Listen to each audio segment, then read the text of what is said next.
Welcome to episode 3 of Binance Beach, everyone. Thanks so much for joining us again. It's great to be back.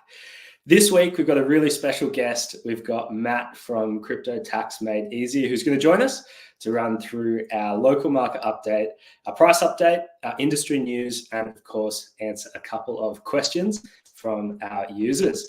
I'll pull him up now. Welcome, Matt. Thanks so much for joining us. Yeah, thanks for having me, brother.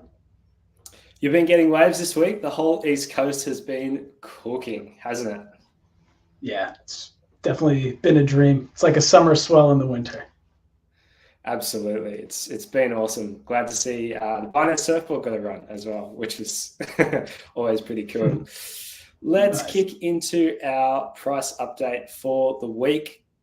Of course, we have green on the week, which is fantastic. Last couple of weeks, we've been reporting red candles, so fantastic to see some positive price movements.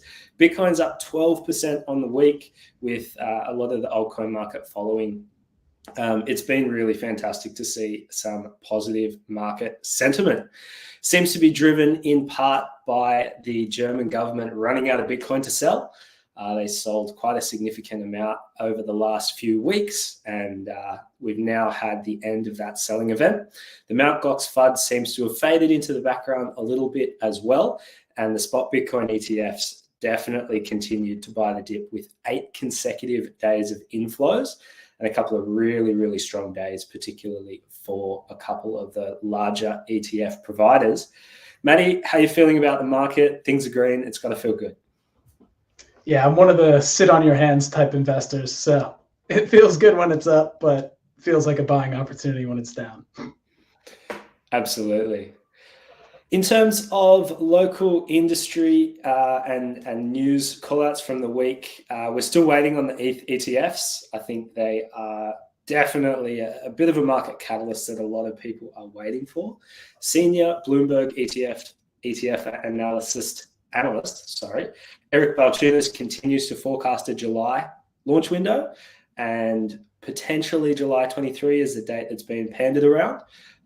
We definitely don't have certainty on that, but it's going to be really interesting to see what happens to ETH as an asset and the ETH price once those ETFs launch. Will we see a repeat of the kind of market movement we saw after the Bitcoin ETFs?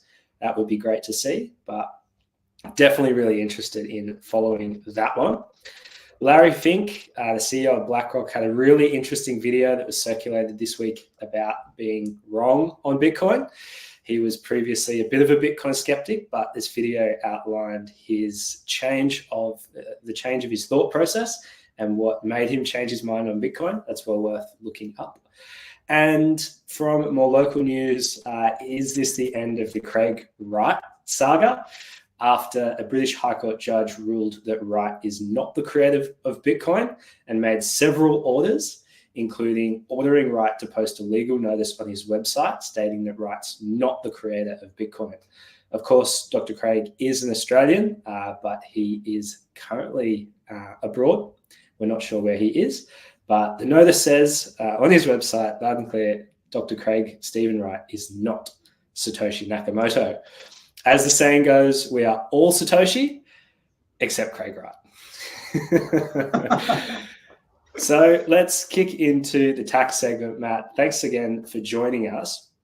If this is my first time submitting crypto as a part of my tax return, what's the process? And you've shared with us a really simple 4-step strategy to keep more of your gains. So I'd love you to run through that as well. Please take it away. Yeah.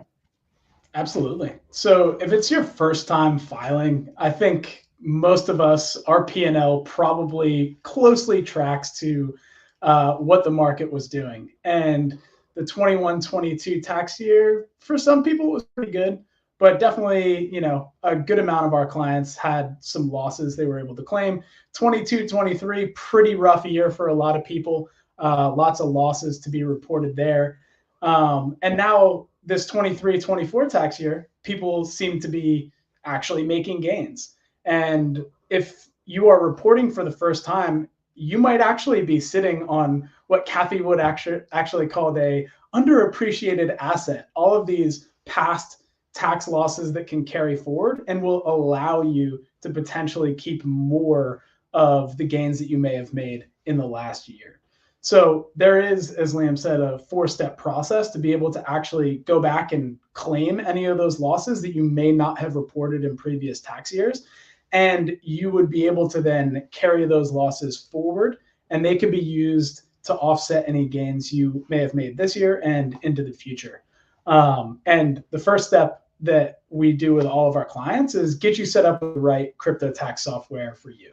So crypto tax software is great because it pulls all your transaction data off of Binance for you. If you have some self-custody wallets, you can just use the public address. It'll pull all the data off the blockchain, and it just puts it into a really nice UI. And from there, once the data is actually in the UI, you have to review those transactions, make sure they have the proper categorization in terms of what the ATO would deem them to be from a tax perspective. Then once that's all done, all you have to do now is make sure that the balances that the tax software is calculated actually matches the balances you have on your exchanges. So let's say the tax software, it'll say, we think you have 1 Bitcoin in Binance Australia. Then you look on your Binance account and you're like, I've got no coins on here. Then you need to figure out, okay, where is the error in my crypto tax software? You would just then be able to look at, okay, well, the error is with Bitcoin. It's with my Binance account. You could just review those transactions. And it's like checking your work in math class, this reconciliation process. And so once you've done those 3 steps, you've set up the tax software, you've reviewed and categorized the transactions, and you've done the reconciliation. Now you can actually download the tax reports from your tax software. You can hand them over to whoever your tax agent is, and you can ask them to go back and amend your 21-22 and 22-23 returns to be able to actually claim those carry forward losses. And then obviously for 23-24, you can file your return. If you have some gains, you can see how much did those losses in past years actually improve how many of your gains you're going to be able to keep tax-free in the last financial year. Awesome. That was a really great run through. To recap that, step 1, set up a crypto tax software, get your wallets synced. Step 2, review your transactions, make sure that they're all correct, check them against your sense, check them against what's actually you're seeing in your Binance account or on your other wallets. 3, make sure, that was step 3. And step 4, provide that report to your tax agent and potentially amend previous years. I want to touch on that point quickly. A lot of people don't know that you can go back and amend your previous year's returns, but that is something you can do in Australia, isn't it? Yeah, correct. There is a cutoff, so you can't go 5 years back and amend those returns to carry losses forward. But yeah, you can go back definitely 2 tax years and amend those returns to carry the losses forward. Absolutely. And I know that through speaking with a couple other tax experts in the space as well, it's well worth doing if you haven't already. I believe the penalties for going back and amending, or there aren't any penalties for going back and amending and trying to get it right, but there are potential penalties if you do put your head in the sand and don't try and report the correct information back to the ATO. I want to ask this last question too, because we touched on it the other day, and there was one of the questions from our users. They asked, could I avoid tax or reporting a taxable event if I have, for example, 1 ETH, I go to a lending protocol, I borrow against that asset and get potentially more ETH, and then I use that potentially to go back to that lending protocol again, borrow against that again, and I use that to avoid ever selling my initial asset and avoid a taxable event. Is that a strategy you could use, or is that a little bit of an urban myth? Yeah, so it's questionable at the moment. And the reason I say it's questionable is because the ATO actually released what Harry Dell called, pretty much a blog post written on toilet paper. But they released some of their guidance on how they are currently viewing DeFi transactions. And they did, in fact, say that they believe that when you take an asset like Ethereum and you deposit it into a smart contract in a lending network, and then that smart contract has already a balance of Ethereum that you don't control. They see that as a taxable disposal, according to this blog post. Now, is that blog post tax law? No, it's not. And so Harry, who's a tax lawyer, argued that, well, this stance is currently an opinion.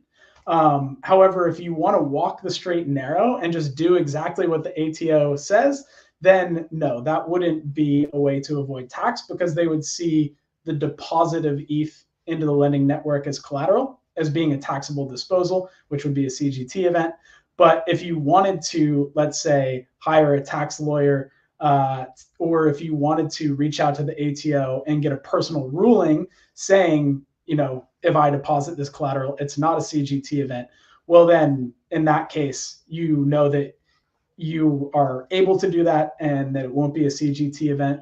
And then the third option is you can just report it as not a CGT event, but then you run the risk of, if you are audited and the ATO does decide that they believe that should have been a CGT event, you could be in a bit of a fight, facing penalties and interest. And I'm sure the cost to hire Harry or another tax lawyer might outweigh the potential benefit or gain that you might have made by not reporting that income in the first place. So definitely make sure you seek advice in terms of specific situations for your own reporting as a user. Thanks so much for joining us, Maddie. That is all for this week's episode. Next week, we're going to move on from tax content. We've done this for a few weeks now because we're right in the thick of tax season, but we're going to look to talk markets and have another special guest on. Please make sure you subscribe, follow us, and engage with Binance Australia on our social media. Please DM us or send through any suggestions from people you'd love to hear from, and we'll do our best to get it on. Maddie, where can people find you if they're interested in learning more about your services or crypto tax in Australia? Yeah, if they're interested in our services, our website, cryptotaxmadeeasy.com, is definitely the best place to check that out.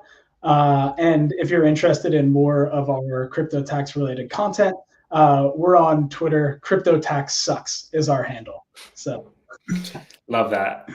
I'll wrap it up with a disclaimer. Please note that this discussion includes insights from non-affiliated third parties and key opinion leaders. Binance provides this platform for informational and for educational purposes only, and it isn't responsible for any content or insights provided. This information should not be considered as financial, tax, or investment advice from Binance. Thanks for joining us, Maddie. I'll see you in the water. Thanks so much for having me. Look forward to another session. Cheers, guys.